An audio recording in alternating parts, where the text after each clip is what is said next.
Good day everyone, this is the Proof TV channel.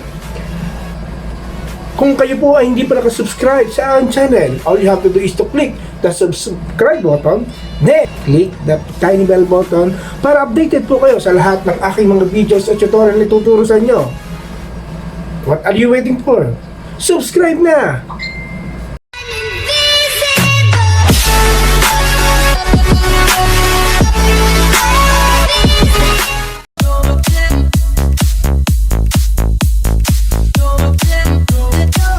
Okay, so ngayon po ay additional tutorial lang ibibigay ko sa inyo. Ito po ay Excel pa rin. Kung yung una kong episode o yung una kong topic ay about sa paglalak ng cells in a sheet as a whole, this time, partial lang po. Ibig sabihin, may mga bahagi sa cells na may nakalak at mayroong bahagi rin na editable o pwedeng pagtaypan. Paano po ba yon? Okay, so huwag na natin pong pagtagalin. Tingnan niya po natin kung paano po ba yung sinasabi ko at nang mas maliwanagan tayo. Okay, so this time, magbubukas muna po tayo ng Excel. Excel na eh. Okay, so we have this one. Then, adjust na po natin ang size. Aside from this one. So, gawin po natin ito. Halimbawa, ang maghihingi tayo ng input sa kanila by name.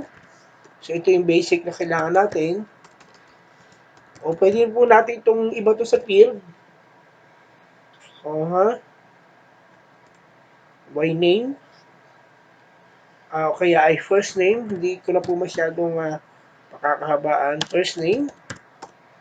Then, halos ganito rin naman pasikat-sikat o ganito rin naman ang mangyayari. O gagawin nyo lang. Then, given name.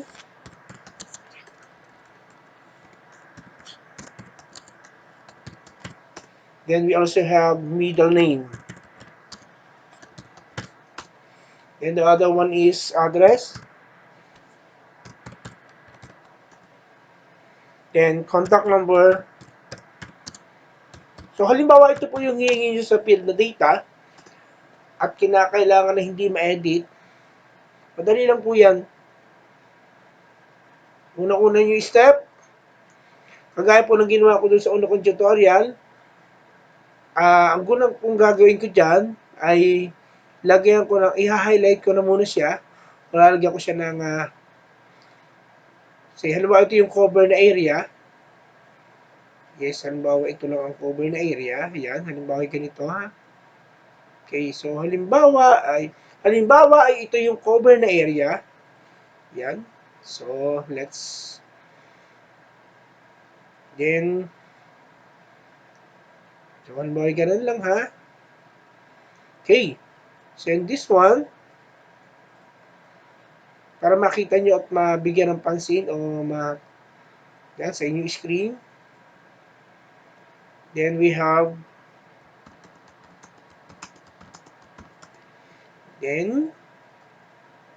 so ito yung hinihingi natin data sa field. Nilagyan ko lang po ng shade para ma-emphasize. Okay, so ganyan. Ma-emphasize yung ating ginagawa. So, halimbawa yan. Then, kung ano man tanong dito sa ilalagay nito, so lagyan natin ng border. And the rest is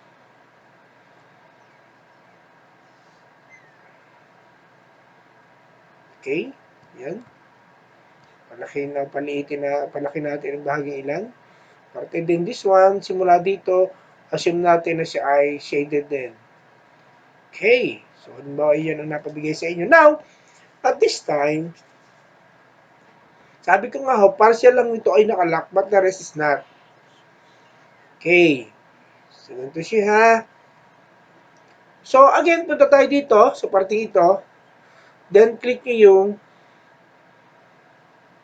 yung lock first. Yan. So, ibig sabihin, mawawala yung kanyang highlight niyan. Then, after that, ang sunod yung gagawin, i-highlight nyo ito. Then, the rest of each part, yan, bahagi rin yan. at lahat ng part na pwedeng matamaan o mahawakan o masulatan rather nung mag encode I-highlight nyo yan ha. So, halimbawa ito rin, same is true with this one, pero yung portion na dapat ay mapaglagyan ng data, huwag nyong i-highlight. Okay? Then after that, go back to format, click nyo yung lock cells, then balik ulit kayo, protect sheet, at ilalagay nyo rin ang password,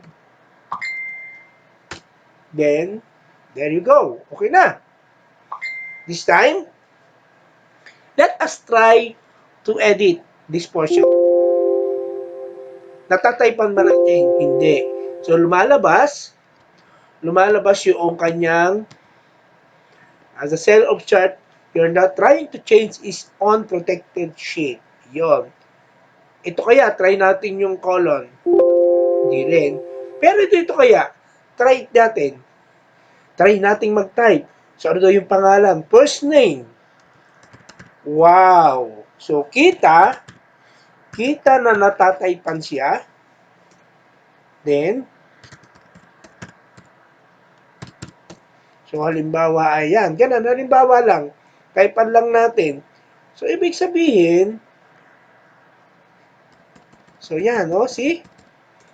Pwede siyang typean.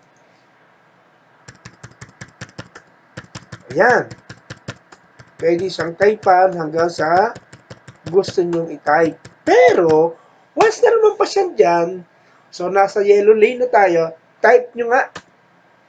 Ayan, hindi na kayo makaka-encode. So, ibig sabihin, part of this sheet, part of this only, yung bahagi lang na hinighlight ko, yun yung nakalock at nakaprotect.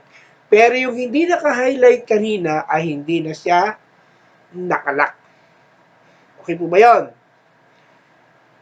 Maliwanag. Okay. So, ganun lang ko kadali ang pag-unlock, paglalak ng portion ng sheet kung saan bahagi lang nito ang inyong ilalak. Then, yung possible na dapat ay sagutan ng magsasagot, yun lang ang pwede lang i-edit. Okay, so much for that. Sana po ay may natutunan ulit kayo dito sa aking tutorial and see you for my next video. Thank you and God bless. Mabuhay tayong lahat.